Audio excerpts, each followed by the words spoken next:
just until we get started.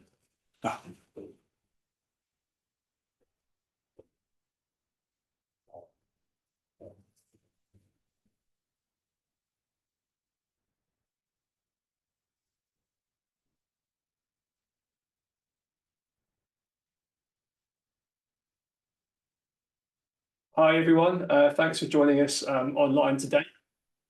So today's discussion, we'll be talking about operationalizing AI and going from hype to real impact.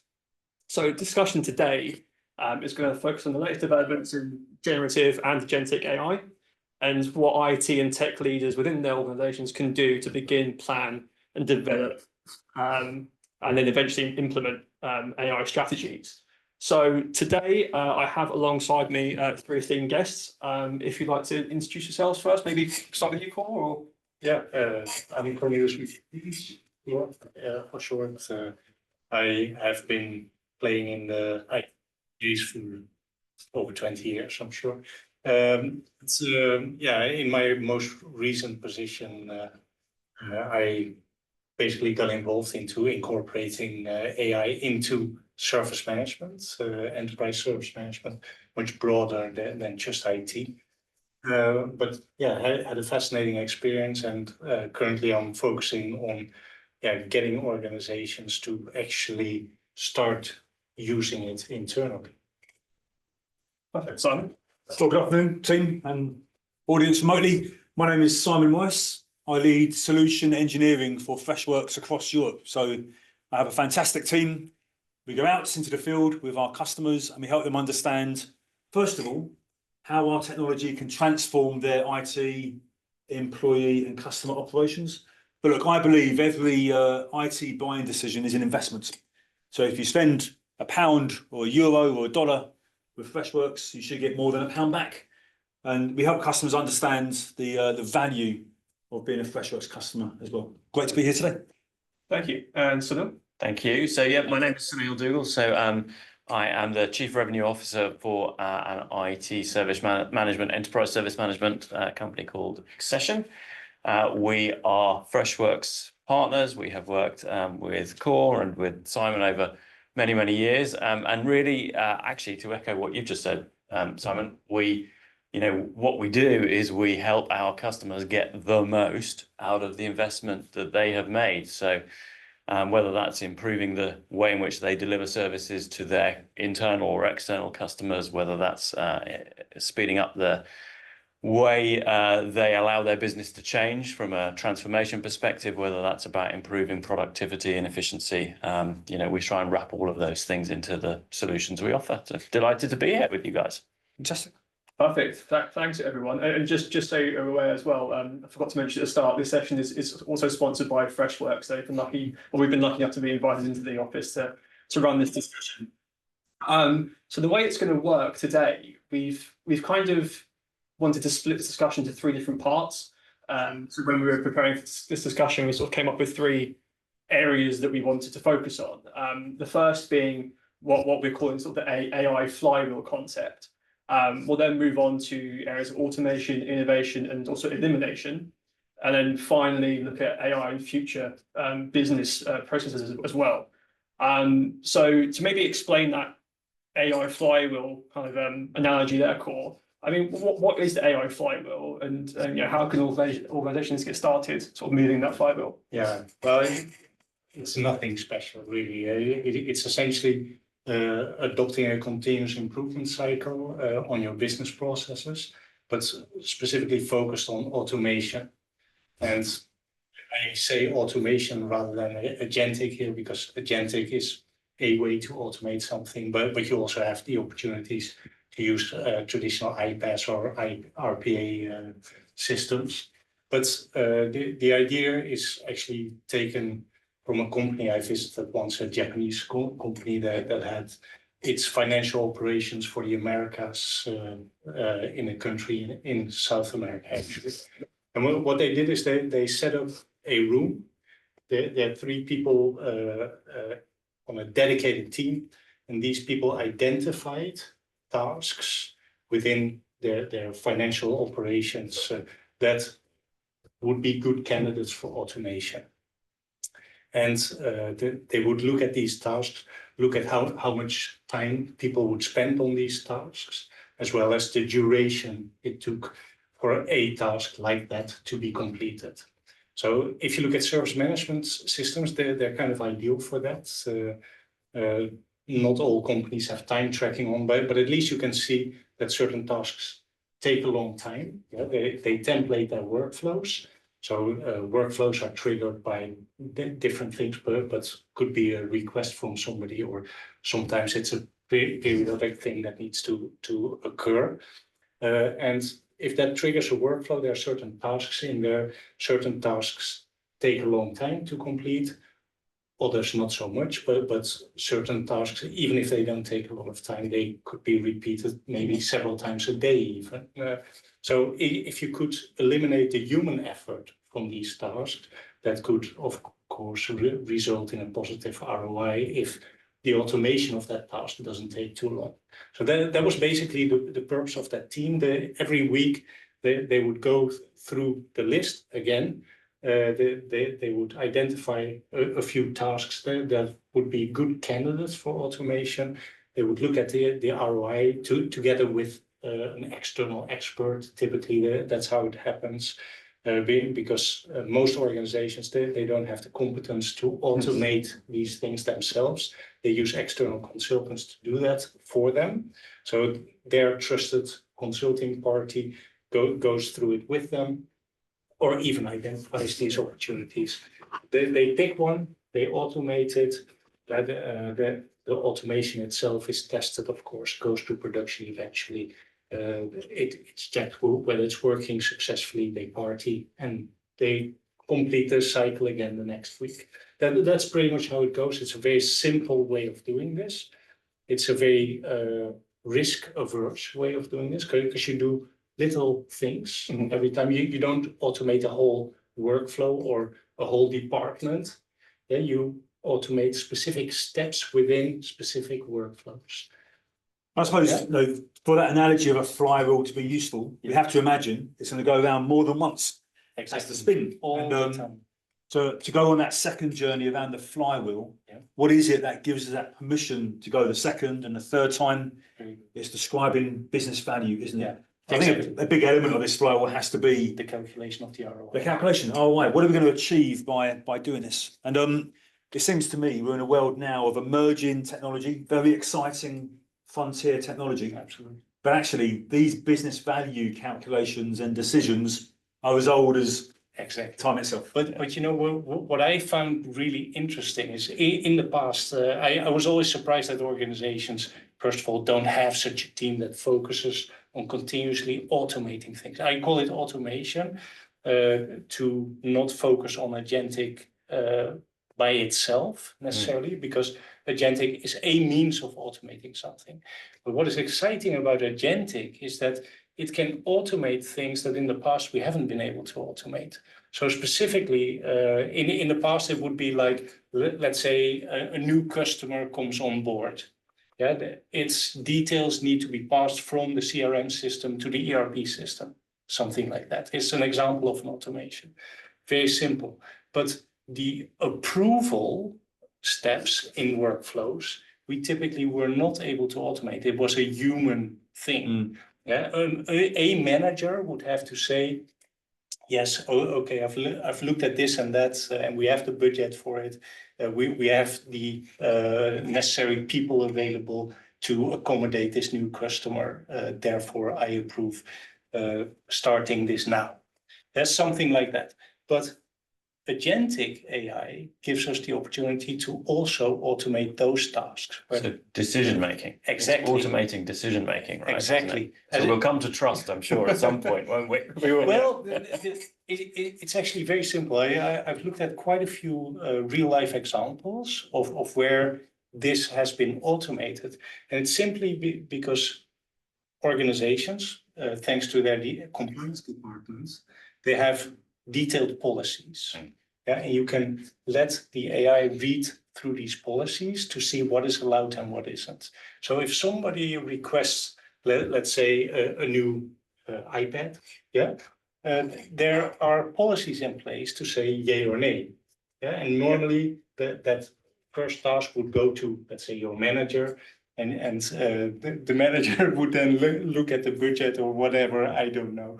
But basically, there's a policy in place for it. Not all managers need to know about this policy.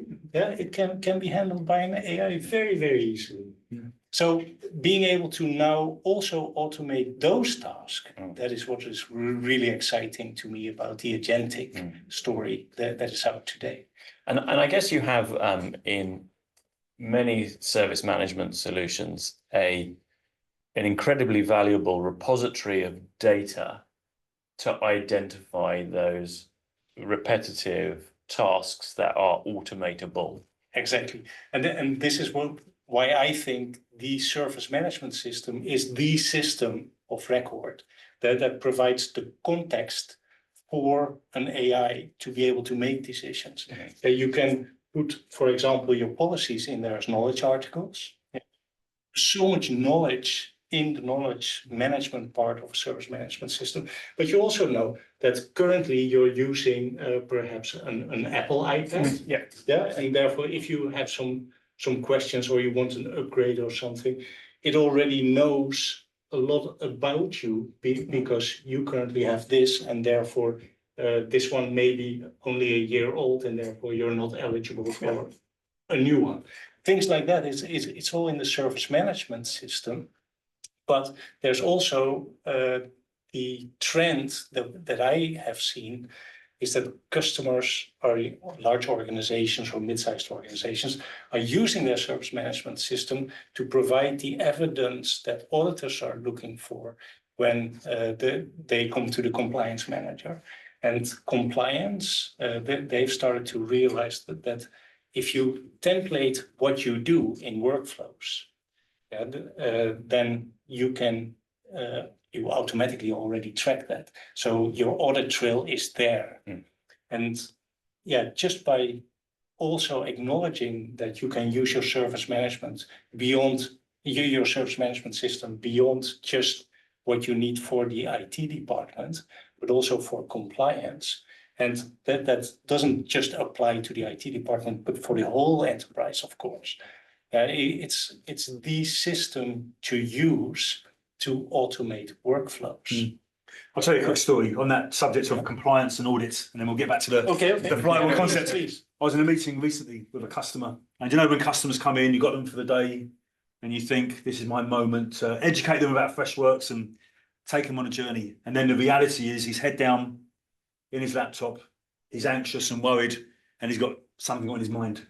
So eventually I said, what's going on in your world today? What's happening back at the office? And I thought maybe there's been a security issue, maybe an attacker's come in and caused havoc. And he says, I'm not worried about the attackers. What I'm worried about are my auditors coming in with AI and finding new ways that I've failed that I didn't know about before. So his biggest problem wasn't the bad guys. It was the guys who was paying a lot of money to come in and find problems. They were using AI in new ways to trip him up that he hadn't seen in the previous year. I just found it was funny that the traditional bad guys weren't the problem. It was the auditors to keep them out. But anyway, Can I say, Simon, that was an ideal opportunity for you to sell the virtues of a consulting firm to come in and use AI to make sure that he didn't get tripped up by the. And I had you on speed dial. Exactly. I'm sorry about that. But in your world, you must be helping customers make these kind of decisions every day. How are customers thinking about value and AI today? Yes, right. So that's a really good question, and I'm not quite sure if it's on topic yet. But actually, I'm not sure that customers are quite yet there in terms of making decisions. I think they're still actually, and perhaps this is a sort of indicative of a UK or more European mindset rather than perhaps an American mindset on this, but they're still trying to work out actually what are the right steps to take. I think there is an inevitability. I think we all recognize that generative AI, agentic AI is going to come to our world, and it'll come probably quicker than we think. But at the moment, when we talk to customers, they're not quite sure how to do the ROI calculation, right? How to prioritize. They haven't quite, gone to the lengths of saying, listen, let's interrogate our existing service management database and understand where those value opportunities are. And they haven't really got an answer as yet in terms of what is the appropriate set of guardrails, right? What is the right context that we need to apply those guardrails to in order to be able to leverage these technology opportunities for us? So that's where we are with our customers. We're at that starting point at the moment to say, hey, let's help you build the right foundations to make sure that when you do take your next step, right, that there's a high probability of success. And Gartner have released a lot of statistics and some data research they've done that shows that there's a huge number of AI pilots that will fail over the next few years, and our view is, well, actually that's probably because the foundations aren't in place. You've gone, I need to use this technology, but you haven't really done the analysis. You haven't got the three gentlemen in the room trying to work out exactly where to apply the technology. They've just gone for it, and it's probably not the right place. So in this concept of a flywheel that we're talking about today, it sounds like customers have a problem cranking that flywheel because of the nervousness around business cases. I suppose on every trip of the flywheel, we're going to have risk. Well, I don't think it's necessarily the business case, it's the compliance aspects that they're mostly worried about, or they don't know what to worry about, perhaps, even. Yeah. But cool, I mean, compliance is about managing risk. And if I said to you, go on an AI experimental project, you're going to encounter regulatory risk, brand risk, and data risk. How would you measure the risk of inaction? The risk of doing nothing. Don't get me wrong. I totally agree. And I think customers are overthinking this a little bit because there's plenty of knowledge out there, people who can help customers go beyond that compliance hurdle. We've gone through it in the company that I ran previously. When we started to implement AI features, within the European Union, but also in the UK, there are different rules as well as in the US, where there doesn't seem to be any rules. But in the European Union specifically, basically, what we need to make sure of is keep the data in the EU at all times, even the backups, the logs, the memory that it has. Everything needs to stay in the EU. Well, AWS provides services for that, but also other cloud providers. It's easy. Then you need to make sure that the data, your data, isn't used for teaching large language models. You don't want your data to be used for it in most cases. So that's another one. Then the most important thing is possibly anonymization of the data. So anything that you give to an AI as context, that needs to be completely anonymized. So if there are credit card numbers, email addresses, names, obviously, etc., passport numbers, everything needs to be anonymized. Those are also standard services now that are available from cloud providers. So there are all these little things, but most customers don't know what these little things are, and therefore it's best to have somebody who has had that experience, hire such a compliance consultant. They're available, they're not that expensive, and help them set up the guardrails, the policy for allowing AI to be used within their organization. It's a small step to take, but waiting for AI to come to you is not the right approach. No, I agree. And I have a lot of sympathy for any practitioner or business out there. Look at the drivers. Machines are becoming more capable, faster than ever before. The rate of change is accelerating. We have technology that we can't imagine yet that will come in the future that we can't even perceive. And already the state of incomprehension. We already don't know how some of this stuff works. And when AI is now writing code and we didn't understand the first set of code, the second set of code, incomprehension will grow. But it seems to me that although we're looking for certainty around regulatory risk and investments, we have to be on the right train, on the tracks, or to use the flywheel. We need this flywheel turning, because if we're not on track, catching up could be a hell of a job. Well, I don't think you have any chance of catching up. Because, like you say, the rate of change is is increasing, Yes. you have to start now. Mm. If you fall behind, you'll fall faster and faster behind. The companies that have adopted this or are adopting it now, they're learning, and use it in low risk environments. And companies will know what is low risk, because in your prioritization of which task to automate first using agentic or whatever, use that as one of your guidelines. Maybe it's not the most interesting ROI, but it's low risk and we learn something. That in itself could be a reason for starting with that task.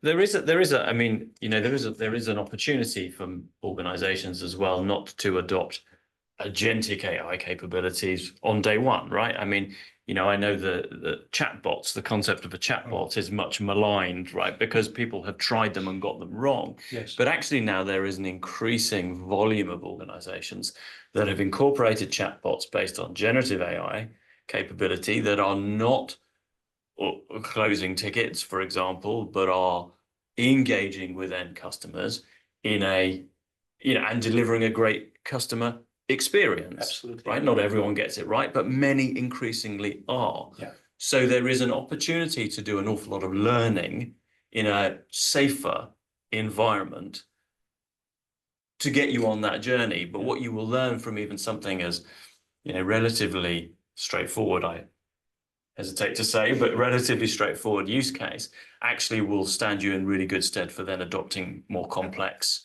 use cases that can be solved using agentic or... Yeah, absolutely. And if you're worried, keeping a human in the loop is perfectly fine. Like an AI suggesting a solution to a specialist rather than giving it directly to the end customer. Yeah.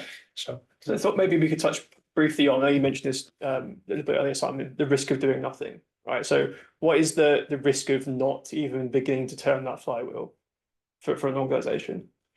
I think as advanced as we are, and we are seeing some customers reaching adoption and finding use cases, we are 1 second past midnight when it comes to the entirety of what we'll see. So I think business is changing.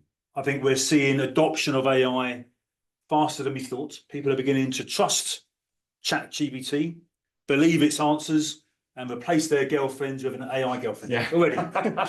So how long will it be until you replace your Although, just for clarity for the audience, that is not a recommendation. and I have it to my but you know, it's a funny line we cross when we take that leap of faith. And it doesn't take a lot of evidence for us to take that leap of faith. I already find answers on ChatGPT, and already I'm beginning to believe it more than I did even 1 year ago. So, as I said before, technology is becoming more capable. The rate of change is accelerating.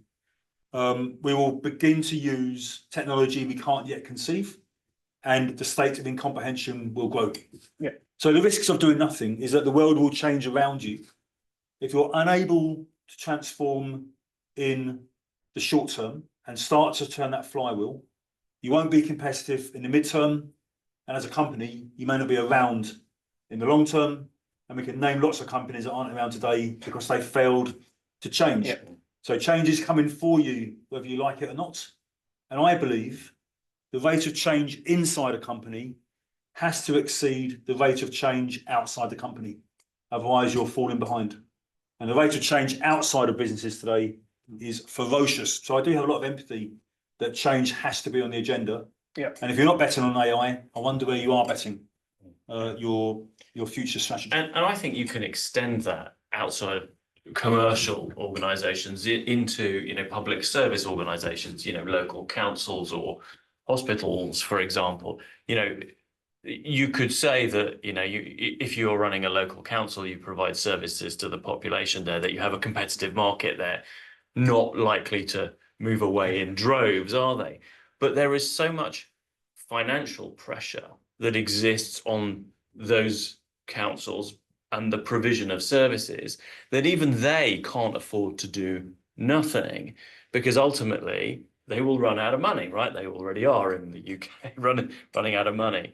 You know, so even in that environment where you might not lose your consumer base, you will lose your ability to deliver services to them in the manner that those people are paying for and should expect. Yeah, but also think about the possibility of enhancing citizen satisfaction.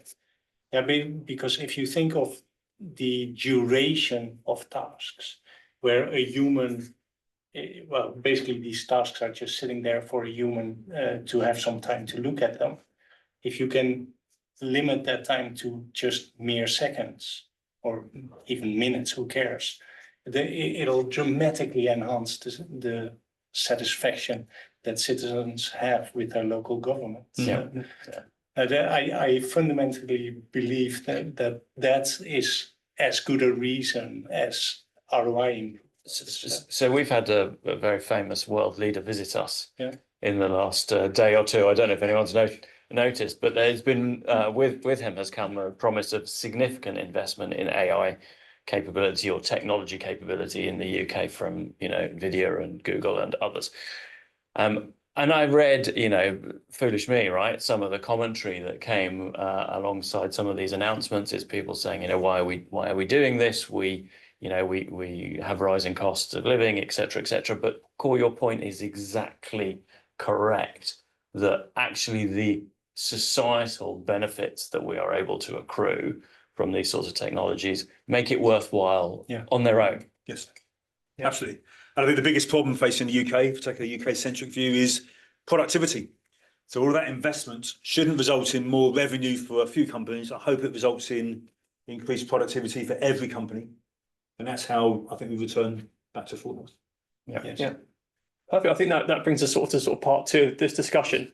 And it's a sort of discussion more on automation, innovation, also elimination as well, which we'll come on to shortly. But I guess, Simon, a question for you. Obviously, you're working for Freshworks, a company that's building and designing AI solutions at the moment. What are some use cases for AI that maybe people haven't thought of yet? And people are looking at agentic AI from an IT perspective as resolving tickets automatically, right? That's a very standard use case. What maybe some use cases that people haven't thought about that are coming that way?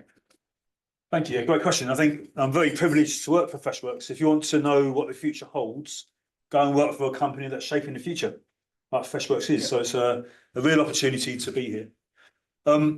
As you say, AI can do a whole range of different use cases. It's becoming increasingly capable. But let's make it really simple. AI does three things. It automates what we can do today. It can innovate and do things that we couldn't do without AI in the future. And then it can eliminate some kinds of work as well. When you asked around use cases that people aren't considering, I think there's a lot of automation at the moment.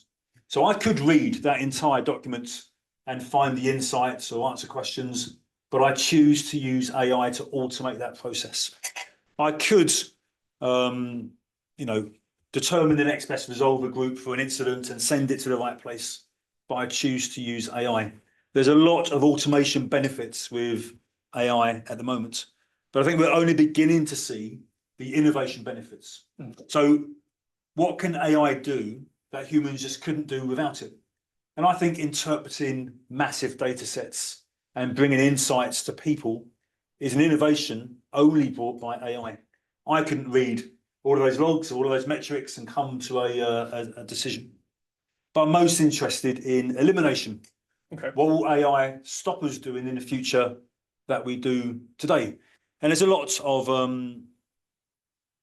seminars, thousands of words written about health and how to make surgeons more productive. Of course, what we should be doing is eliminating the need for surgeons altogether.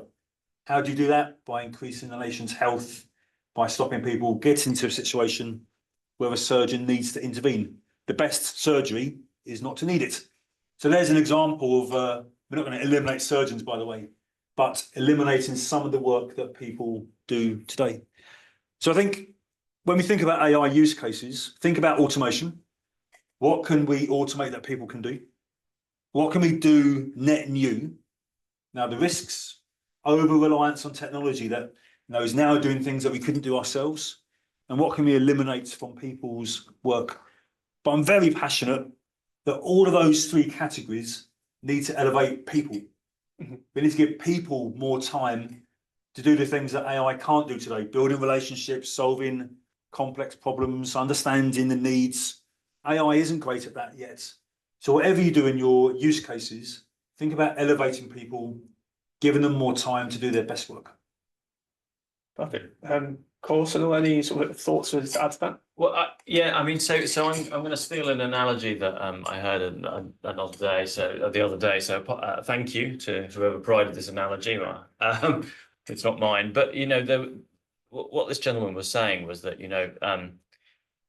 if you think about driving cars, right? He was actually using the his experience of I think they're called Waymo driverless taxi, right, in Phoenix, Arizona, and he was saying, if you think about what's happening there, you have a vehicle, you have a set of rules that are determined by the context that sits around those rules. So, for example, in the car analogy, you have a speed limit, you have to drive on the certain side of the road, but if you take a vehicle out of the city and put them on the motorway, the highway, then actually the context changes, and so therefore do the rules. The speed limit changes. You don't, in theory anyway, have anyone driving the opposite direction on your side of the road. So if you think about people defining the rules and the context rather than doing the driving, then that is a natural evolution, isn't it, of using the creative, and problem-solving skills that you've just talked about, rather than focusing on the road, you're focusing on the context and the guidelines.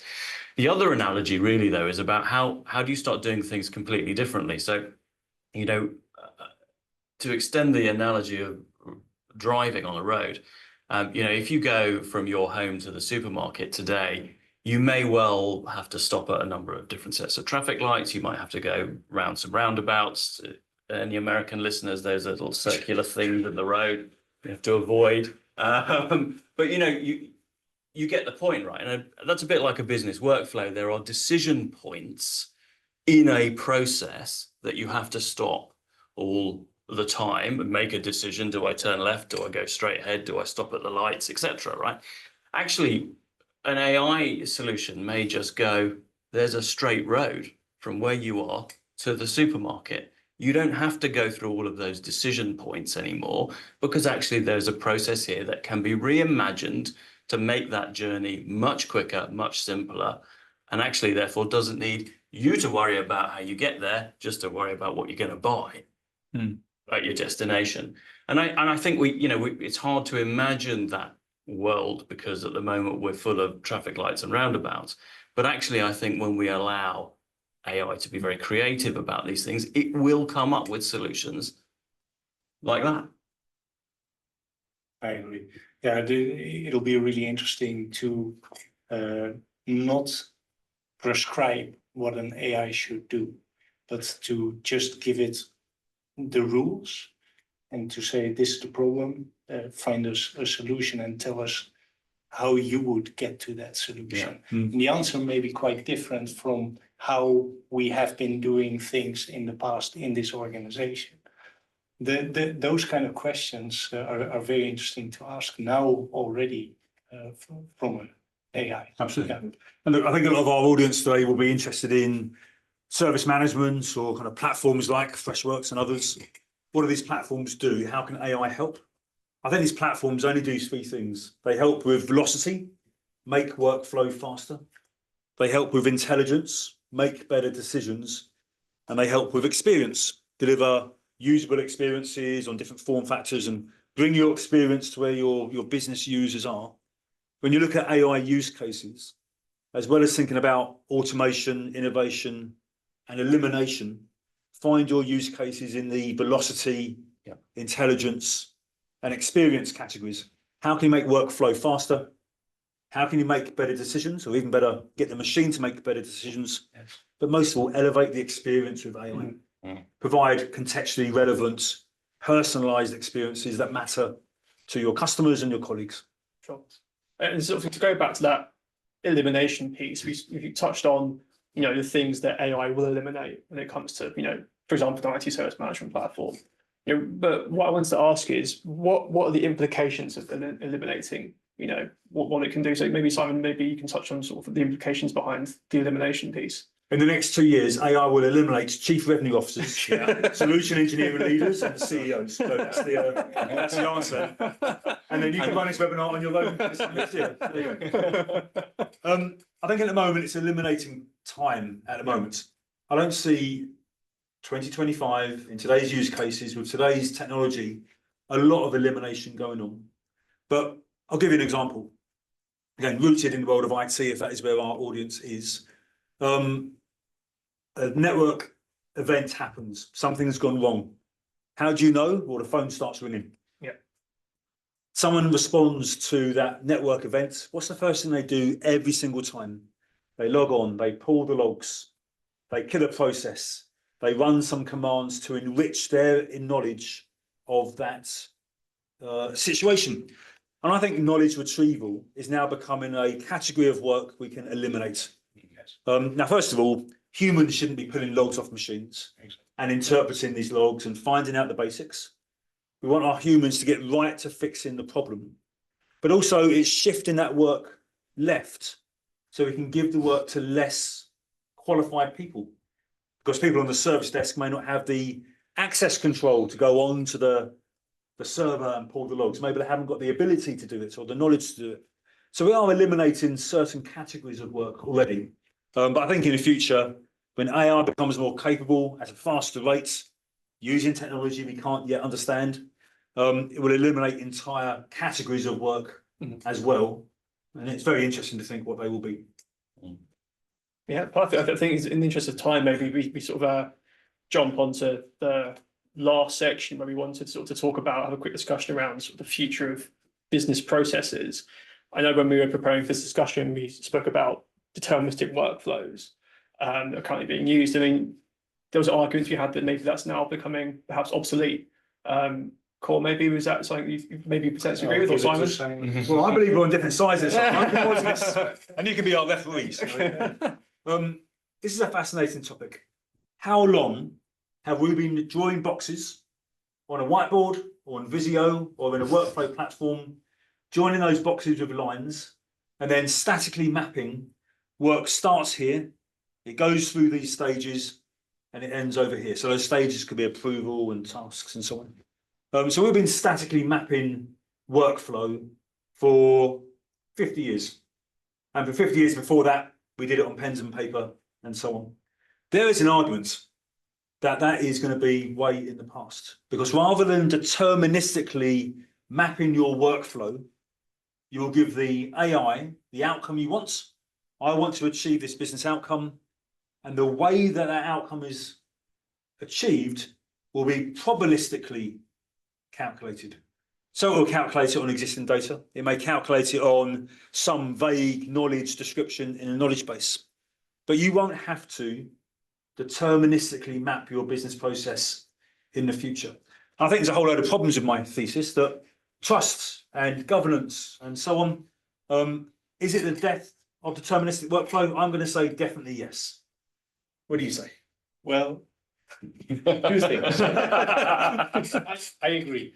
Eventually, provided that the policies of the company are adhered to, the guide rails, right? The rules. As long as it sticks to that, then compliance should be okay with that. The only other thing I would say is that I look at today, where companies are so hesitant to even dip their toe in the water. And I don't want to talk about this simply because I want them to get started. It's ridiculous that they're waiting for something to come to them. That they should be starting to use and play around with AI in their, not in their private lives, but in their company, and making use of it, leveraging it to make the company more knowledgeable about this, and starting to understand how better to deploy this repetitively for more and more tasks that can be automated. That can happen today, and that's the only reason why I don't really want to look too far in the future, because it is not happening in too many companies today. It should be happening already, but it isn't. And I worry about those companies. So I think there is a path that sits somewhere in the middle. Yeah. Absolutely.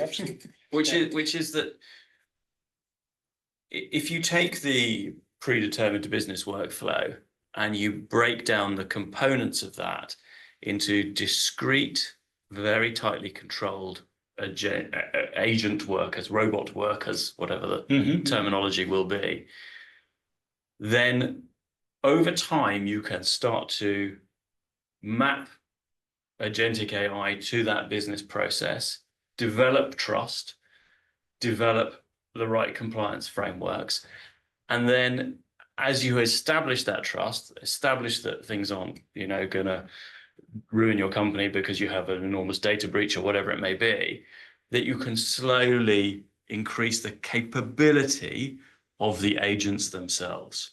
So you may have an orchestrator agent that today has 10 worker agents that do very specific things, and those worker agents are told that you have some tools underneath, right, that you can use to complete those. But over time, maybe the orchestrator agent takes on more responsibility on its own. And ultimately, over a period of time, you then have the agent that is empowered to make its own choices for the outcome that you're looking for. So there is a path there. There is a path there. It probably will go where you're going. I feel confident that it will too. Well, I'm going to ask a provocative question. For all the businesses out there today and all the business processes that have been written, how many of them are adhered to anyway by human workers?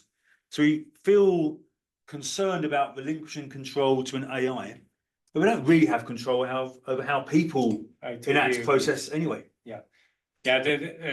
People are so worried about AIs making mistakes, and of course they're right to.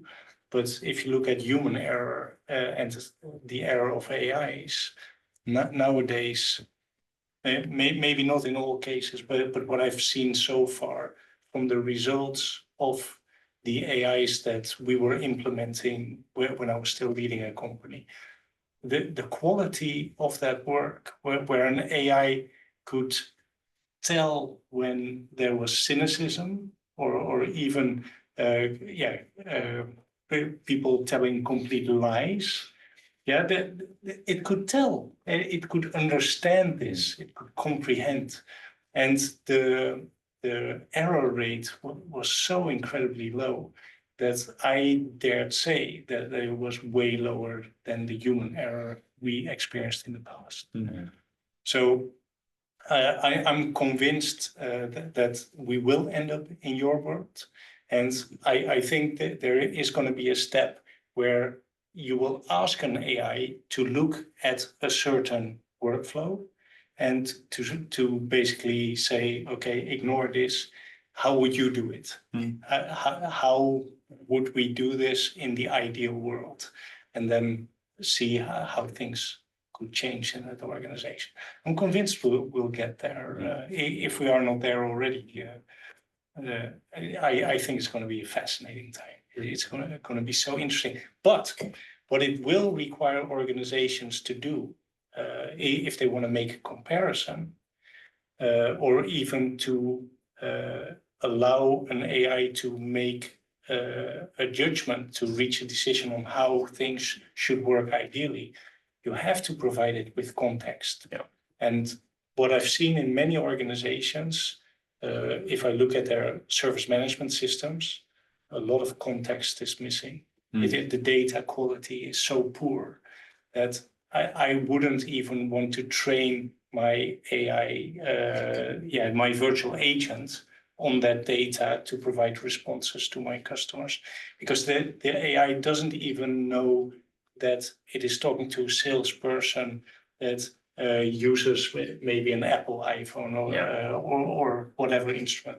That's the kind of data it needs to know, all the policies it needs to know. If we don't have that in the service management system, then it's going to be very hard for AI to provide value. And therefore, I think what will actually happen is customers may not have the data today to identify exactly which tasks they should automate right now. Don't worry about it. Just start with a task that frustrates you, that takes a lot of time or a lot of effort. Just pick that task. If it's relatively risk-free, just start automating, start learning, and then start also learning about which context is missing in our system that we should really provide to our AI, and slowly build that up. But it can happen at the same time. You don't need to have a perfect world today. And the other thing I would like to say is, in order to be able to start with AI, you also don't need to think about having to buy NVIDIA processors or something, or an LLM, or an AI company. You don't need to acquire all that. It's all available. It's pennies that you pay for these, the responses from AIs. It is so cheap already. It's being delivered to us by the normal cloud providers, the Azures, the AWSs. It's there today. There's no excuse, essentially, not to be implementing it already today. Okay. I mean, this has been a fascinating discussion. Maybe we could quickly talk about optimism or pessimism. I mean, so no, are you optimistic about all of this? I'm hugely optimistic about it. And you know, there is an inevitability here, because, you know, if a traditional business is unable to adopt technologies like this, you know, an alternative provider will come in that has you know, rewritten the rule book, right? Or maybe they've just ripped up the rule book and gone, you know, we can do this totally differently. So, you know, there is an inevitability, and, you know, for me, that is a great, you know, cause for optimism, because I can just see that people will be better served by all of the services that we have around us, right, that enable us to live our lives. There is, of course, some risk. Yeah, we've seen Terminator, but actually the risk, I think, is more that, you know, governmental level or a societal level, that we won't be ready fast enough for the changes that will come. But for me, I think it's going to be a good thing. Well, no, let's say I grew up in the days of the mine strikes during the Thatcher period. People were hanging on to jobs that were terrible. I wouldn't want those jobs, but they were fighting for those jobs. And I understand why they did it. It was their livelihood, their pride as a provider for the family. I totally get it. But nowadays, if you look at how many baristas there are, a job, a profession I had never heard of in those days, things will evolve correctly, I think, over time. And I hope we can, as a society, make sure that the people whose jobs will be compromised by this, who will lose their jobs, that they will have a soft cushion to land in. But it also requires us as a people to adapt. It's a responsibility of us as humans to not sit and wait, and for you to say, okay, I've lost my job, it's been eliminated by AI, now I'm lost. I need to do something new. And it requires a phenomenal, we need to innovate, basically, constantly, and we need to reinvent ourselves all the time. The things that we have learned over the past 2 years since OpenAI basically was released, it's incredible, right? But it's so exciting. I enjoy it very much, and I do understand that not everybody enjoys change as much, but it's super exciting, and there are going to be massive opportunities because of it. And yes, there will be massive losses of employment as well, but in the end, there will be new opportunities for people to employ themselves. Yeah, perfect. I think maybe just in the interest of time, we have 10 minutes left. If we do have any questions from the audience, maybe if we can, I think we have my colleague John who might be working on some of those. Do we have anything, John, from the? We do. If a business hasn't started AI, what's the one first step you would recommend? Sure. We've only got a couple of minutes left. Sure. So let me just repeat that. So if a business hasn't started with AI, what's the first step they can take? Understand your current process, because you can't automate what you don't understand, and then learn to experiment. Companies that can experiment the fastest will come out first in this race. I'll tell you what I would do is I would contact a service management consulting firm that has some experience already with this, and ask them to help you, to guide you. Because in the end, if you look at maybe massive corporations will do this themselves, but mid-sized organizations, if I look in their IT department, which is a service provider to the rest of the organization, the rest of the enterprise, they will need to provide automation capabilities. And the rest of the organization is also expecting them to be able to leverage AI to automate more for them. But they are not going to be able to hire or retain the staff, the talent that is needed for this.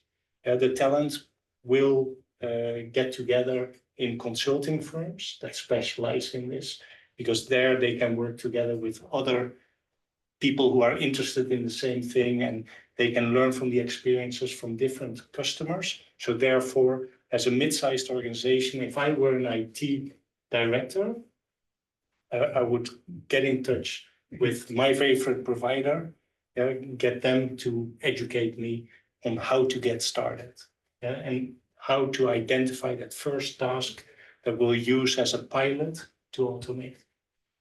And thank you, Cor, for selling the services of Xcession to the wider audience. But you know, it takes us back to the flywheel, right? So what we have launched is an initiative to look at the foundations, right? So what are the opportunities? Let's look at the data and see if there is some data-driven, evidence there that can highlight, 1, 2, 3, 5, whatever it may be, of the higher value use cases that are accessible. We have a look at the data and make sure that the data is there to be able to support an agentic capability. And we will support then around the compliance and governance elements, the guide rule, the guidelines, yes, and the context that is required there.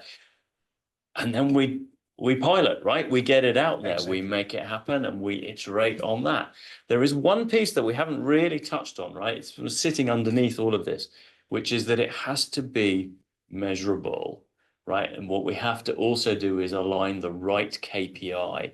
Those KPI will be around customer satisfaction or velocity, productivity, whatever it may be. But you have to make sure that whatever you pilot, you measure, because then you get an answer, right? Are you doing it well? Do you need to do more? Are you not doing it right? And that forms the basis, then the foundation for scale. Yes, perfect. John, any other questions that are... It would have to be super short. Sure. Short answers. Yes. But Sanjay is asking, if you had to give a single piece of advice to leaders hesitant about AI adoption, what would it be? Super short. Sure. A compelling vision for now and for the future, and how you bridge that gap between now and the future. I would say that you need to find the thing that frustrates you and annoys you, and start doing something about it. I totally agree with you. Is that okay? We haven't got time for any more, unfortunately. So I think we'll just quickly maybe wrap up. Maybe I can ask each of you just for your a quick takeaway from today's discussion that we can give back to the audience. Yeah, my takeaway is that's you basically need to get going now, and have some fun with it as well. Don't be afraid to fail, because the costs of running a pilot with this are so low, yeah, go for it. Yeah. I think for me, keep people at the centre of this change that will have to happen in your business. Good. Yeah, I agree. I'm just going to echo both of those. But I agree with Nick from 2010. Perfect. All right. Thanks, Core, Simon, Sunil, for today's session. Just I guess one last plug before we wrap up. If you were interested in sort of looking or exploring at AI solutions, do go to freshworks.com if you want to explore the Freshworks AI offering. Alternatively, you can reach out to Xcession as well, as Cause and Sunil have mentioned as well. So everyone, thanks for joining today. We hope you found it insightful. And yeah, good luck with your AI journey. Thank you, everyone. Thank you.